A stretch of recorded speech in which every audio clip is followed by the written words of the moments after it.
Assalamualaikum warahmatullahi wabarakatuh. Siapa sangka, wanita mungil yang datang diam-diam ke kantor polisi ini ternyata bukan orang biasa. Awalnya hanya ingin ambil motor adiknya, tapi malah ditantang duel oleh oknum polisi arogan. Tak ada yang menyangka apa yang terjadi setelah itu. Siang itu matahari menyengat tanpa ampun. Jalanan lengang. Hanya sesekali motor lewat, dan panas membuat udara terasa berat. Nonik turun dari ojek online di depan sebuah kantor polisi sektor kecil di pinggir kota. Ia mengenakan kaos hitam polos, celana kargo pendek, dan sepatu sneaker hitam. Dari cara jalannya, tak ada yang menyangka bahwa ia sedang membawa urusan serius. Tujuannya cuma satu, mengambil motor adiknya yang disita polisi 2 hari lalu saat razia di dekat kampus. Setelah melewati pos keamanan depan yang kosong, Nonik melangkah masuk ke ruang pelayanan. Beberapa petugas tampak duduk bersandar santai. Sebagian mengobrol. 1-2 sibuk dengan ponsel masing-masing. Tak ada yang langsung menyambut. Nonik menunggu sejenak di depan meja pelayanan. Ia tidak mengeluh, hanya berdiri dengan tenang sambil membuka map plastik berisi fotokopi surat-surat dan bukti pembayaran denda yang resmi. Beberapa menit kemudian, salah satu polisi berpangkat brigadir kepala berjalan dari dalam. Badannya besar, perutnya maju, dan otot lengan menonjol jelas dari balik seragam ketatnya. Ia menatap Nonik singkat lalu bertanya dengan nada malas, "Ada perlu apa, Mbak?" Nonik menjelaskan maksud kedatangannya dengan suara datar dan sopan. Polisi itu mendengus seakan sudah bosan dengan urusan sepele, lalu mengangguk sambil menyuruh Nonik menunggu lagi. Ia masuk ruangan sebelah tanpa memberi kepastian. Waktu berjalan pelan. Ruangan itu tak ramai, tapi sikap dingin para petugas membuat suasana tidak nyaman. Meski begitu, Nonik tetap berdiri tegak. Matanya mengamati sekitar, wajahnya tetap tenang. Ia tahu betul prosedur seperti ini bisa memakan waktu, apalagi jika berhadapan dengan petugas yang merasa berkuasa. Namun, Nonik tidak menunjukkan emosi. Ia tidak datang untuk ribut. Ia hanya ingin mengambil motor adiknya secara sah. Beberapa menit kemudian, pintu ruangan dalam terbuka kembali. Bribka Roni keluar sambil memegang botol air mineral seolah tak tergesa. Posturnya mencolok, besar, kekar, dan percaya diri berlebihan. Ia menatap Nonik dari atas ke bawah, lalu berjalan mendekat dengan langkah malas namun penuh sikap.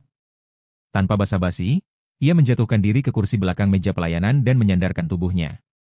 Lalu membuka percakapan dengan nada nyaris mengejek. "Kalau ngurus motor aja nggak usah sok tegas, Mbak," ucapnya, disertai senyum sinis yang tidak menyembunyikan rasa meremehkan. Nonik tidak bereaksi. Ia menatap Roni sebentar, lalu menggeser map ke atas meja. "Saya cuma mau ambil motor adik saya, Pak." "Surat lengkap, denda juga sudah dibayar," ujarnya pelan tapi tegas. Namun Roni tak segera melihat dokumen itu.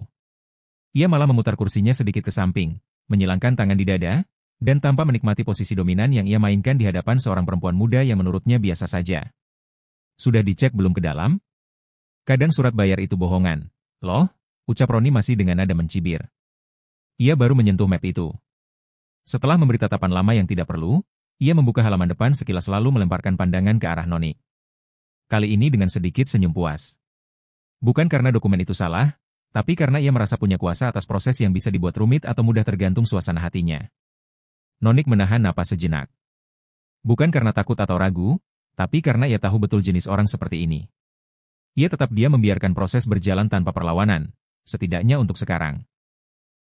Satu-satunya hal yang ia butuhkan hanyalah motornya kembali, bukan konfrontasi. Tapi di balik ketenangan itu, matanya mulai memperhatikan detail cara bicara Roni, pola geraknya, dan ritme tubuhnya.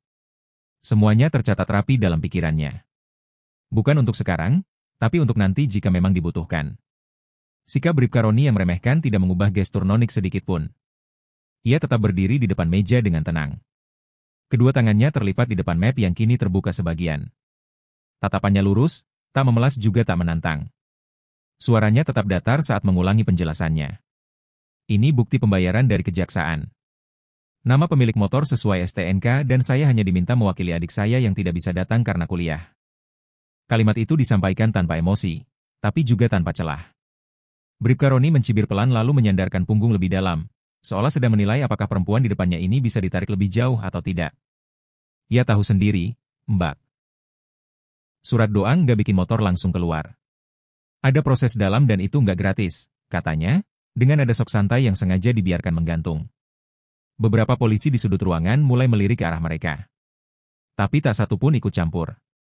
Situasi seperti ini tampaknya sudah bukan hal asing di kantor itu. Namun, Nonik tetap tidak terpancing. Ia tidak menanggapi sindiran soal proses dalam itu dan tidak pula menunjukkan tanda-tanda akan menyerah atau membantah. Ia hanya menggeser map sedikit lebih ke depan seolah menegaskan bahwa semua dokumen sudah lengkap dan biarkan semuanya berjalan sesuai aturan. Bribka Roni mulai terlihat tidak nyaman dengan minimnya reaksi yang ia harapkan sebagai bahan lelucon atau tekanan balik. Keheningan beberapa detik itu justru memperlihatkan posisi siapa yang sebenarnya lebih siap. Roni mungkin memegang kuasa administratif di balik meja, tapi Nonik menunjukkan kendali atas dirinya sendiri secara utuh. Ia tidak sedang main peran. Ia tahu betul kapan harus bicara dan kapan harus diam. Tidak ada yang lebih menyulitkan bagi orang seperti Roni daripada lawan yang tak bisa ditekan dengan kata-kata. Setelah beberapa menit membuka-buka berkas seolah memeriksa dengan serius, Bribka Roni menutup map itu dengan suara keras. Ia lalu menatap Nonik dengan ekspresi yang dibuat sok resmi seperti ingin terlihat sebagai sosok berwenang yang tahu aturan internal. Surat-suratnya sih lengkap, ucapnya sambil memainkan pulpen di tangan. Tapi kalau mbaknya mau cepat, ya harus ada biaya administrasi tambahan 3 juta. Langsung beres hari ini juga. Nonik mengernyit ringan, bukan karena kaget tapi lebih kepada memastikan ia tidak salah dengar. Biaya apa, Pak? Bukannya semua denda sudah dibayar di kejaksaan dan sudah jelas diatur prosedurnya? Tanyanya dengan nada tetap sopan, namun lebih tajam dari sebelumnya. Ia tahu betul tidak ada biaya tambahan seperti yang disebutkan Roni. Apalagi jumlah sebesar itu yang tidak masuk akal untuk perkara pelanggaran lalu lintas ringan. Roni menyandarkan tubuh ke kursi dan tertawa kecil sok santai sambil berkata, "Ya, kalau mau resmi sih bisa aja nunggu, tapi bisa seminggu, 2 minggu, tergantung siapa yang megang. Saya bantu biar cepat, 3 juta langsung." "Enggak usah ribet, Mbak." Kata-katanya dikemas seolah memberi solusi, tapi maksudnya jelas. Pungutan liar dengan dalih pelayanan cepat. Sikapnya tidak berubah, tetap menganggap Nonik sebagai warga biasa yang bisa ditekan atau diiming-imingi. Namun, Nonik tidak langsung menolak secara frontal. Ia menatap Roni sebentar, lalu menunduk sejenak membuka kembali mapnya seperti sedang mengecek ulang sesuatu. Padahal dalam pikirannya ia sedang mencatat titik pasti dari pelanggaran yang dilakukan polisi itu. Ia tahu kapan harus bicara dan kapan hanya perlu mengumpulkan bukti. Dan dalam situasi seperti ini, lebih baik bersabar sedikit lagi. Sebab sekali bergerak, hasilnya harus langsung jelas. Setelah diam beberapa detik, Noni kembali mengangkat kepalanya. Ia mengambil lembaran bukti pembayaran dari dalam map dan meletakkannya di atas meja tepat di depan Bribka Roni. Jari telunjuknya menunjuk ke bagian bawah yang tertera stempel resmi kejaksaan dan barcode pelunasan. "Saya tidak akan bayar 3 juta itu, Pak," ucapnya tegas tanpa perlu meninggikan suara. "Denda sudah dilunasi. Semua dokumen lengkap. Tidak ada dasar hukum untuk permintaan tambahan ini." Ucapan itu membuat suasana mendadak lebih serius. Nada bicara Nonik tidak berubah dari awal. Tapi kali ini ada ketegasan yang tak bisa diabaikan. Roni tidak tertawa lagi.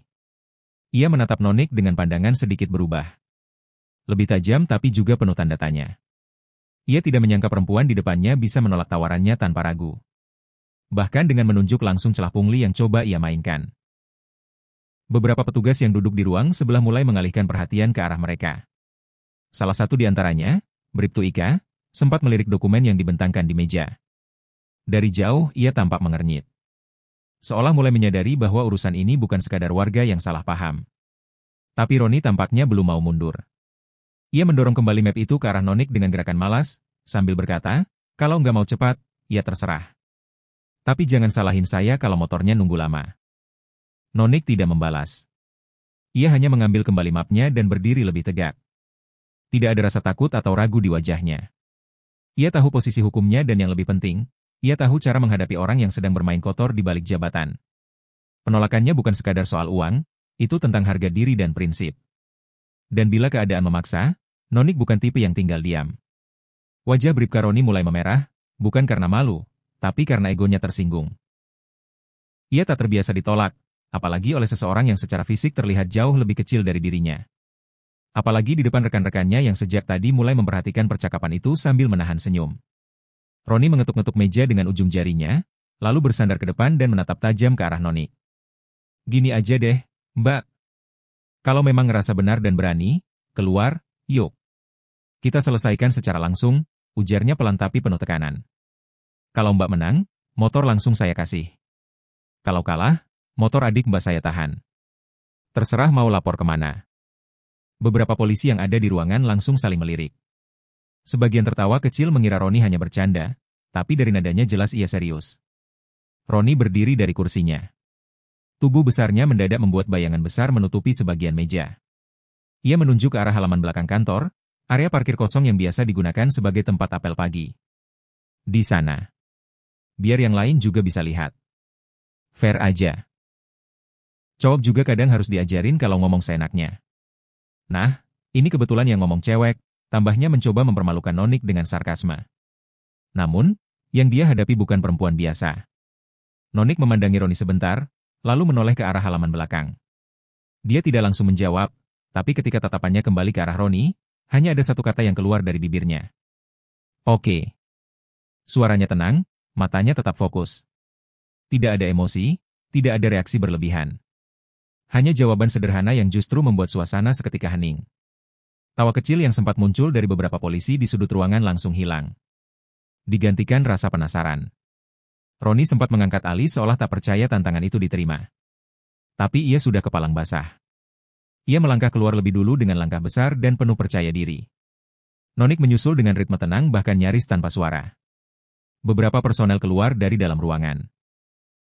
Sebagian ikut menonton dengan ekspresi setengah heran, setengah menanti hiburan. Mereka tidak tahu siapa yang sebenarnya baru saja mengatur ulang medan permainan. Begitu Nonik melangkah keluar ke halaman belakang kantor polisi, suasana langsung berubah jadi seperti tontonan. Beberapa polisi yang tadinya sibuk di dalam ruangan mulai berdatangan. Ada yang membawa kopi, ada yang merekam dengan ponsel. Sebagian hanya berdiri dengan tangan di saku sambil menunggu sesuatu yang mereka anggap lucu akan terjadi. Mereka tidak menyembunyikan ekspresi geli mereka melihat seorang wanita mungil dengan baju santai akan menghadapi Roni yang bertubuh 2 kali lebih besar dari dirinya. Nanti juga nyerah sebelum disentuh, bisik salah satu polisi ke temannya. Di tengah lapangan beraspal yang terpapar matahari, Bribka Roni mulai melakukan pemanasan ringan. Ia menggulung lengan bajunya lebih tinggi, memutar lehernya, dan melontarkan tatapan penuh kesombongan ke arah Nonik. Awas ya, nanti jangan baper kalau nyungsep, katanya keras. Sengaja agar terdengar semua orang. Beberapa tawa terdengar dari kerumunan polisi lain. Roni menikmati sorotan itu, merasa seperti sedang dalam pertandingan resmi. Namun, Nonik tetap tak banyak bicara. Ia berdiri tegak, hanya memutar pergelangan tangan dan bahunya perlahan. Tidak ada pose khas petarung, tidak ada teriakan atau pemanasan berlebihan. Ia bahkan tidak memandang langsung ke arah Roni. Fokusnya seperti tersebar ke lingkungan sekitar, mengamati ruang gerak, posisi matahari, dan lantai tempat ia berdiri. Wajahnya netral, tapi sikap tubuhnya stabil. Bagi yang paham, ini bukan ekspresi takut. Ini sikap siap. Ketika posisi sudah ditentukan dan kompol Anton yang akhirnya keluar karena keributan berteriak, mulai. Sebagian besar penonton mengira pertarungan itu akan selesai dalam 1 menit. Mereka benar tentang satu hal.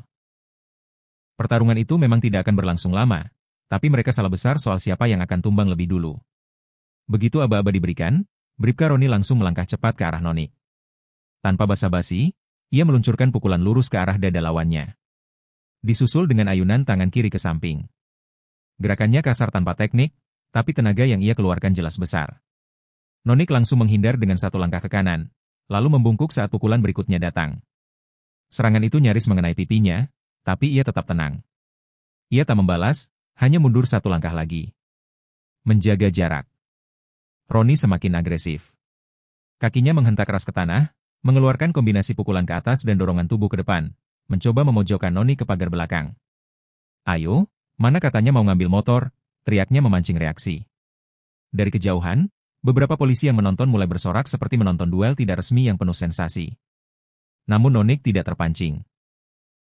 Ia tetap diam sesekali memiringkan tubuh untuk menghindari serangan lalu kembali ke posisi awal stabil. Dari luar ia memang tampak terdesak. Gerakannya minim. Tubuhnya seperti terlalu kecil untuk menghadapi pukulan sebesar itu.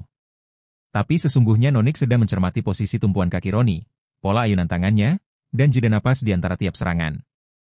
Ia tahu orang bertubuh besar seperti ini punya kebiasaan yang mudah ditebak jika diperhatikan secara detail. Dan saat ini yang ia butuhkan hanyalah waktu untuk memastikan semua terlihat jelas. Bribka Roni tidak menyadari bahwa setiap serangan brutalnya sedang dipetakan dengan sangat teliti. Ia mengira lawannya takut, padahal lawan itu sedang menyusun strategi. Dalam benak Nonik, pertarungan belum dimulai. Ini masih tahap observasi. Ia tidak ingin membuang energi pada momen yang tidak penting. Dan ketika waktunya tepat, Nonik sudah tahu pasti kemana arah setiap gerakan Roni akan mengarah. Setelah beberapa menit menyerang tanpa hasil, Bribka Roni melangkah mundur sebentar, menarik napas lalu tertawa keras. Serius? Cuma bisa lari-lari doang? Gini doang katanya mau ngambil motor, teriaknya sambil menunjuk Nonik dengan sikap mengejek. Sorak-sorai kecil terdengar dari sebagian polisi yang menonton. Roni mengangkat kedua tangannya ke udara, seolah baru saja menang ronde pertama. Ia benar-benar percaya bahwa lawan di depannya hanya bisa bertahan dan tidak punya kemampuan untuk melawan balik. Nonik tidak membalas ucapan itu. Ia juga tidak menurunkan posisi siapnya, tapi ekspresinya berubah. Senyuman sopan yang dari tadi ia pertahankan perlahan hilang. Kini wajahnya serius, mata fokus, dan tubuhnya sedikit condong ke depan. Ia tidak lagi bergerak mundur, tidak lagi menjaga jarak terlalu jauh. Ia tahu ritme Roni, tahu momentum saat lengannya terlambat kembali ke posisi bertahan, tahu kapan kakinya kehilangan tumpuan karena terlalu banyak melangkah saat menyerang. Di saat Roni masih tertawa dan mengayunkan tangan seenaknya, Nonik melangkah maju dengan cepat. Gerakannya tidak besar, tapi presisi. Ia menepis pukulan Roni ke samping, lalu mengunci pergelangan tangan lawannya hanya dalam 2 detik. Roni terkejut tapi belum panik. Oh, main kunciannya sekarang, katanya sambil berusaha menarik lengannya. Tapi sebelum ia sempat menarik napas untuk melepaskan diri, Nonik sudah berpindah posisi menyentuh titik lemah di antara bahu dan dada Roni. Tepat di area saraf yang sensitif, Roni mendadak kehilangan keseimbangan. Kakinya bergeser setengah langkah ke belakang dan ekspresi percaya dirinya mulai retak. Untuk pertama kalinya sejak pertarungan dimulai, dia tidak menyerang, dia bertahan. Dan di mata penonton, perubahan itu begitu cepat. Nyaris tak terlihat jelas. Tapi bagi yang jeli, jelas bahwa Nonik bukan lagi berada dalam posisi membaca. Dia sudah mulai bertindak. Dengan satu hentakan ringan, Nonik melepaskan kuncian pergelangan tangan Roni dan langsung menyusulnya dengan pukulan telapak ke arah ulu hati. Bukan serangan keras, tapi tepat sasaran. Tubuh besar itu terdorong setengah langkah ke belakang dan napas Roni langsung terganggu. Ia mengangkat tangan kanan untuk menyerang balik, tapi Nonik sudah lebih dulu berputar setengah lingkaran ke sisi kirinya. Sikut kecilnya menghantam tulang rusuk lawan lalu langsung diikuti tendangan rendah ke arah kaki penyangga. Roni limbung. Gerakannya mulai kacau. Penonton yang awalnya bersorak ini mulai terdiam satu persatu. Mereka melihat sesuatu yang tidak mereka harapkan. Wanita yang mereka kira tak akan bertahan lebih dari 5 menit justru mendominasi. Nonik tidak membuang waktu untuk gaya. Setiap serangannya terarah cepat dan efisien. Ia tidak bermain emosi, hanya menjalankan pola seperti yang dilatih bertahun-tahun. Tangannya menghantam lengan lawan dengan teknik sapuan lalu memanfaatkan momentum dorongan tubuh Roni yang kehilangan kontrol untuk menjatuhkannya ke arah samping. Tubuh Bribka Roni jatuh keras ke lantai aspal dengan suara yang mengejutkan. Ia berusaha bangkit. Tapi Nonik sudah berdiri di belakangnya, menekan bahunya ke bawah dan menahan lehernya dengan satu tangan. Tidak sepenuhnya mencekik, tapi cukup untuk membuat Roni paham bahwa pertarungan sudah selesai. Cukup, Pak, ucap Nonik datar tanpa nada marah. Kalimat itu sederhana, tapi diucapkan dengan penuh kontrol. Ia tidak sedang pamer kekuatan. Ia hanya memastikan tidak ada yang perlu dibuktikan lebih jauh. Di sekeliling mereka tidak ada lagi yang bersuara. Polisi yang tadi menertawakan kini terdiam. Mereka baru saja melihat satu hal yang tak mereka duga. Teknik militer dalam bentuk paling sederhana dan nyata dikeluarkan oleh seseorang yang tadi mereka remehkan. Roni masih terengah terkapar dengan tangan menyentuh aspal. Wajahnya memerah, bukan karena panas, tapi karena malu. Ia tahu dia baru saja kalah dan yang lebih menyakitkan, ia kalah di depan banyak saksi oleh seseorang yang ia kira bisa ia tekan seenaknya. Setelah dilepas dari tekanan di lehernya, Roni berusaha bangkit perlahan, tapi lututnya goyah. Ia berdiri hanya setengah badan sebelum jatuh terduduk kembali. Napasnya berat dan darah mulai menetes dari hidungnya. Hasil dari satu pukulan presisi yang dilancarkan Nonik saat tadi berhasil membuka celah. Tangannya mengusap wajah, tapi kesadarannya belum penuh. Ia tidak mengerti bagaimana semuanya bisa berubah secepat itu. Barusan ia tertawa. Kini ia nyaris tak bisa berdiri tegak. Para polisi yang menyaksikan di pinggir halaman mulai bergerak pelan mendekat. Tidak ada sorakan, tidak ada tepuk tangan. Beberapa hanya berdiri membeku masih mencoba memahami apa yang baru saja mereka lihat. Salah satu dari mereka, Aibda Dedi, bahkan tanpa membuka ponsel untuk melihat ulang rekaman yang tanpa sengaja ia ambil. Gila, itu teknik militer, gumamnya pelan. Cukup untuk didengar orang di sebelahnya yang langsung mengangguk. Masih dalam keadaan setengah syok. Bribka Roni terduduk di aspal dengan napas terengah. Keringat membasahi seragamnya. Ia menatap Nonik dari bawah dengan campuran rasa malu dan bingung. Dunia seolah berputar. Ia tidak hanya kalah dalam pertarungan fisik, tapi harga dirinya juga runtuh di depan teman-temannya sendiri.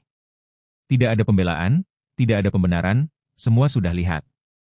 Dan yang mereka lihat adalah kekalahan telak. Sementara itu, Nonik berdiri tenang di tengah lapangan tak berkata apapun. Ia hanya menoleh ke arah Kompol Anton yang baru keluar dari ruangannya setelah mendengar kegaduhan. Kompol itu mengamati situasi dengan wajah serius. Lalu pandangannya berhenti di Nonik. 1 detik, 2 detik, lalu ekspresinya berubah. Bukan kaget, tapi seperti baru menyadari sesuatu. Pertanyaan pun mulai muncul dari kerumunan. Siapa sebenarnya perempuan ini dan kenapa dia bisa mengalahkan Bribka Roni dengan begitu mudah? Langkah tegap Kompol Anton membawa ketegangan baru di antara para polisi yang masih berkumpul di halaman belakang. Ia melewati kerumunan tanpa bicara sepatah kata pun, hanya menatap satu persatu wajah anak buahnya lalu berhenti tepat di depan. Tajam menilai seperti sedang mengingat-ingat sesuatu. Lalu tiba-tiba suaranya terdengar pelan namun jelas. Cukup untuk membuat semua orang terdiam lebih dalam. Cerdik? Tanyanya. Kali ini bukan ada menyelidik, tapi penuh pengakuan dan hormat. Nonik menoleh dan mengangguk singkat. Iya, Komandan. Jawaban itu seperti membuyarkan semua kebingungan yang tersisa di kepala orang-orang sekitar. Kompol Anton menarik napas lalu mengangguk perlahan. Ia langsung menghadap ke arah kerumunan dan menegaskan, beliau anggota Kopassus, spesialis pertarungan jarak dekat. Rekam jejaknya tidak main-main. Kalimat itu seperti palu godam yang menghantam kesadaran semua yang hadir. Beberapa polisi tampak mundur setengah langkah secara refleks. Aibda Dedi yang tadi merekam langsung menurunkan ponselnya. Rika, satu-satunya polwan di tempat itu, menunduk pelan dan tanpa diminta langsung memberi hormat. Bribka Yayan yang sempat ikut tertawa saat Roni menantang Nonik ini menatap kosong ke arah temannya yang masih terduduk lemas. Tak ada lagi komentar sarkastik atau candaan ringan. Semua telah berubah menjadi penghormatan dan rasa bersalah. Kompol Anton menghampiri Nonik dan menepuk ringan bahunya. Seharusnya kami tahu lebih awal, katanya pelan. Terima kasih sudah enggak membuat keributan sejak awal. Nonik hanya membalas dengan anggukan kecil. Ia memang tidak datang untuk membuat keributan. Ia hanya datang sebagai warga biasa menuntut hak adiknya. Tapi ketika prinsip dilanggar dan hukum dipermainkan, ia tidak ragu untuk menunjukkan siapa dirinya yang sebenarnya. Dan hari itu semua orang di kantor polisi itu belajar bahwa tidak semua yang terlihat biasa bisa diperlakukan sembarangan. Setelah suasana mulai tenang, Kompol Anton memanggil beberapa perwira ke dalam ruangannya. Tidak butuh waktu lama untuk mengambil keputusan. Dengan bukti yang terekam, saksi dari puluhan anggota dan pengakuan dari beberapa petugas pelayanan, pelanggaran Bribka Roni tak bisa dibantah.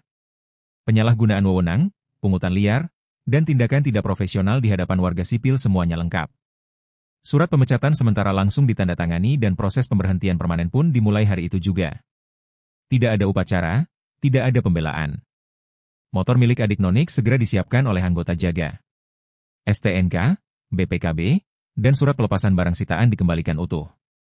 Rian, adik Nonik, yang baru datang menyusul dengan wajah khawatir hanya bisa terdiam. Saat melihat kakaknya sudah berdiri tenang di halaman kantor, memegang helm dan map seperti tak terjadi apa-apa. Tidak perlu penjelasan panjang, semua sudah selesai. Dan lebih dari itu, semuanya selesai tanpa satupun pelanggaran prosedur dari pihak Nonik. Sebelum pergi, Kompol Anton sempat menghampiri Nonik sekali lagi menawarkan maaf atas sikap bawahannya. Tapi Nonik mengangguk singkat, saya tidak masalah, Pak. Saya hanya tidak ingin orang seperti dia mempermainkan hukum. Kalimat itu sederhana, tapi cukup untuk membuat beberapa anggota di sekitar mereka menunduk dalam diam. Nonik tidak mencari penghargaan, tidak juga menunjukkan kemenangan. Ia hanya mengambil kembali hak yang seharusnya tidak pernah ditahan sejak awal. Ia melangkah keluar dari halaman kantor polisi dengan langkah ringan, helm di tangan, map terselip di lengan, tidak menoleh ke belakang, tidak berkata apapun lagi. Tapi jejak yang ditinggalkan tak akan cepat hilang. Hari itu di kantor polisi kecil di pinggir kota, semua orang belajar satu pelajaran yang akan mereka ingat lama. Jangan pernah menilai kemampuan seseorang hanya dari penampilannya.